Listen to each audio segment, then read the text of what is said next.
So Hayden, welcome to the Center for the Humanities. Thank you. I'm Ethan Kleinberg. I'm the director here and executive editor of History and Theory. You've had a long-time relationship with that journal. And I thought today we could talk about the Center for the Humanities, your time here when you were director, and also the direction of historical theory going forward. You came at an interesting moment because it was just after the transition from when this was the Center for Advanced Studies to a Center for the Humanities. And that, in fact, changed both the types of fellows that were brought in, and I think the questions that were asked. So I'm interested in that sort of shift and how that came to bear on something as a center specifically for the humanities, as something like a Center for Advanced Studies. Yeah, well, the shift also was reflected in the reduction of the budget, which really put constraints on us in terms of recruiting people from outside.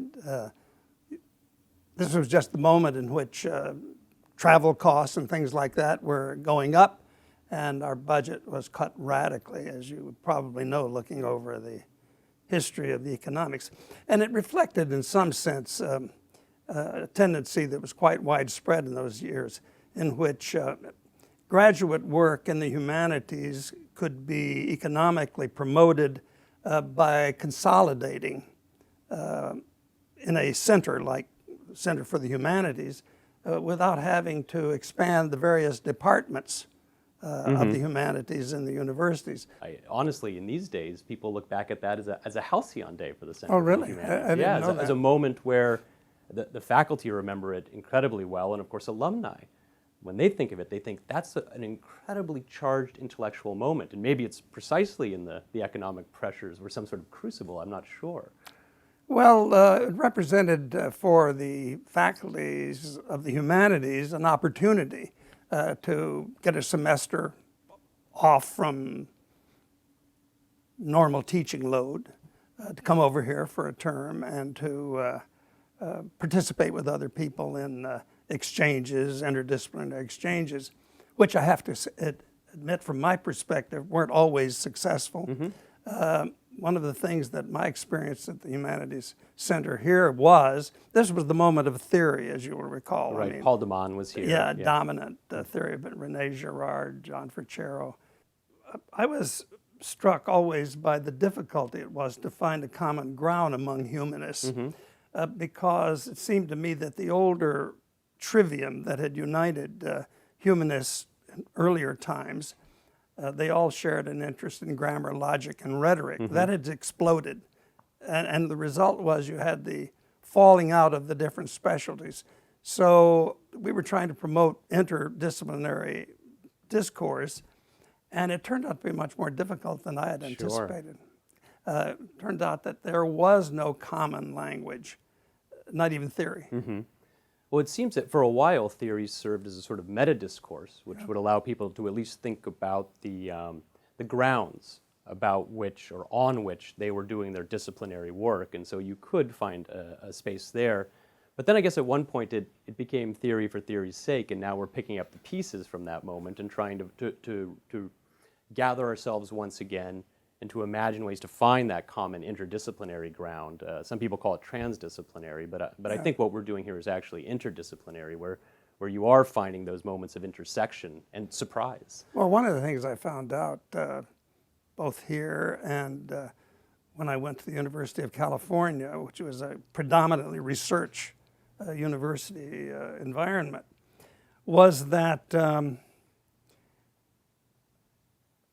interdisciplinary was a no-no for the scientists. They think of interdisciplinary as being between disciplines and therefore no discipline.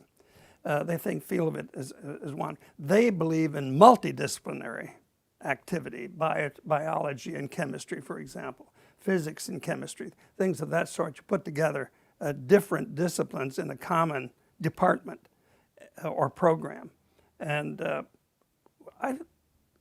I've always thought that the humanities research, by their nature, transdisciplinary. You can't really do a good historical research without also knowing a lot about art history, for example, or knowing a lot about philosophy, or knowing a lot about grammar, or theory of grammar, and things of that sort, how to read, theory of reading.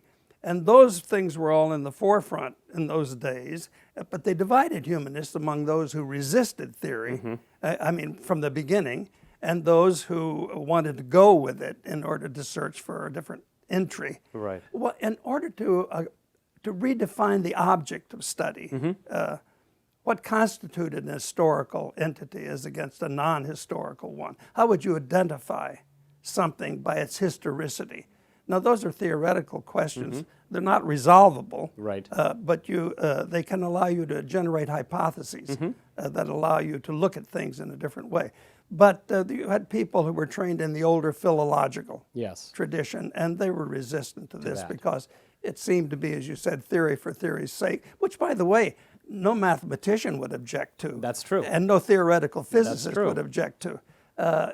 So the hostility to theory was always, for me, an anomaly because every other discipline in the sciences has a theoretical and an applied. So one of the things that distinguishes this humanities centers from many others is the participation of undergraduates as fellows at the center, and we've had this all the way back. And so I wonder about the participation of those students as fellows here.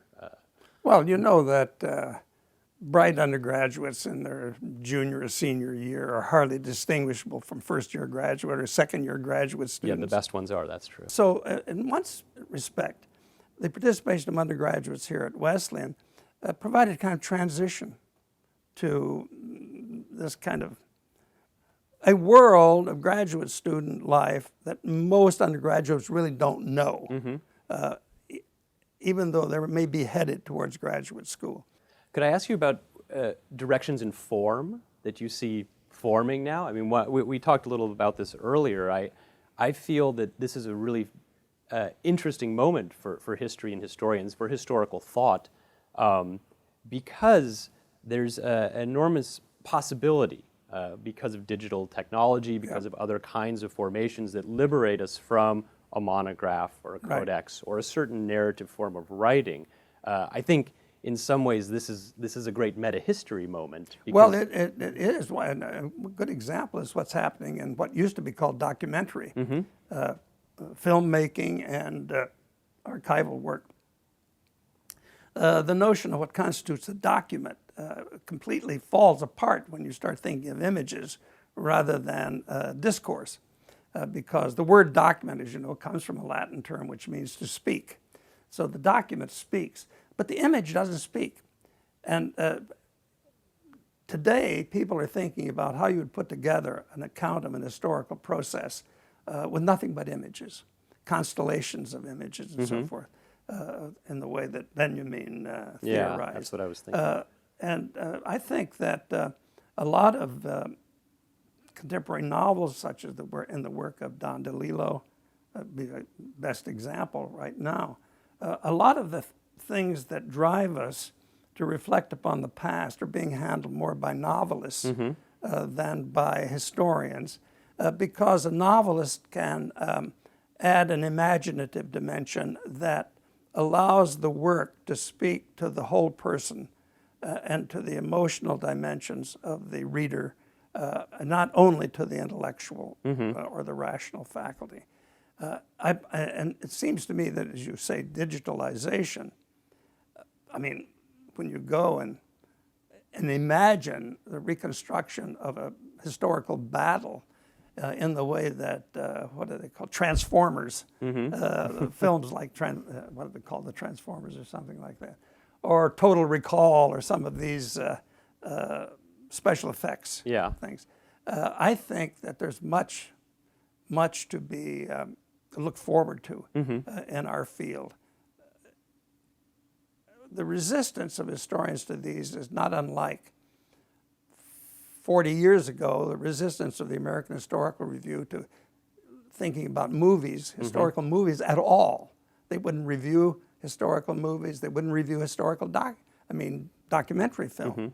It was Robert Rosenstone who militated for that. And they finally then recognized that film did tell us something. And this is amazing in as much as we probably have more documentation of the past since 1830 in the form of images, photographic and otherwise, than we have in the form of written documents. Right. Well, it'll be interesting to me to see also with things like new geospatial mapping technology. Yes. The way that these things can be embedded into what we consider traditional text. Well, it's happening in archaeology. Mm-hmm. It's happening in archaeology. You go to look at a website by an archaeologist like Ian Hodder, and you've got reconstructions of ancient sites that don't require excavation at all. Mm-hmm. I mean, you sink a shaft and take a sample, and you can reconstruct whole cities. Right. Well, that's interesting. So, of course, that gives you the empirical data in a way, but it still leaves the question of interpretation. Well, you're quite right about that, but remember that we have biochemical techniques now of analysis that can be used on animal remains and even human remains, campsites where food was prepared and so forth, that give us a great deal of information about everyday life in what used to be called prehistoric times. Right, so we'll be able to, of course, acquire that. It's a different kind of archive, in a sense. What one does with the archive next, that's sort of the open possibility that we're really working through now, and to my mind is one of the really fecund places for historical theory, to actually imagine what happens to an archive. An archive was considered in a certain way, had certain epistemological characteristics that are assumed. But these archives aren't what they were, and it strikes me that in many ways the assumptions or presumptions tied to what an archive is and the weight and gravity of it have changed so much without us theorizing the way that they've changed. And this also might shift the way we imagine No, that's history and happening historical already. thinking. I don't know if you know work by Anne Stoler on the East India Company's archives in Holland. And this is fabulous. Her book is called Against the Archival Grain. And it is really the history of the archive, not the history that she got out of the archive. The archive, yes. This distances the very notion of archive in the way that many theoreticians are doing as well, so that it's no longer the basis or fundamental place where historical research is done. Right, but actually a means of imagining the history itself. Yeah. Yes. When I was a graduate student, religiously reading history and theory a lot, because your work was there amongst others, and it did shape and change the way I imagined what the historical profession was or could be. And now in my work as executive editor of History and Theory, I imagine a cohort younger than me that take it up with the same passion. And when I go and talk to graduate students, I find that. It's very interesting that history and the adjectival form, historical, are really ambiguating. Historians study the historical past. But how do you recognize what is historical in the past as against what is not historical? Paul de Man used to say, historians posit the past before they start studying it. And that positing of the past is something that historical methodology is capable of accessing, is what allows them to ignore theory. The power of positioning, of positing, is what allows the foundation of disciplines and allows them to say, oh, we're a series of practices. We don't need theory because our objects are given. The accessibility of the historical object lies in the fact that it's supposed to be over and done with. It's no longer developing, right? When in reality, our own relationship to the past is that it's constantly intruding upon us. That's the Derridian hauntology. Yes, that's right. Yeah. But you know, an historian of the old school, of my generation, hauntology would be a neologism. That would be offensive. And that I've heard before. Yeah. So perhaps on that offensive note, I'll thank you for your time and for this wonderful conversation. Thank you very much for having me.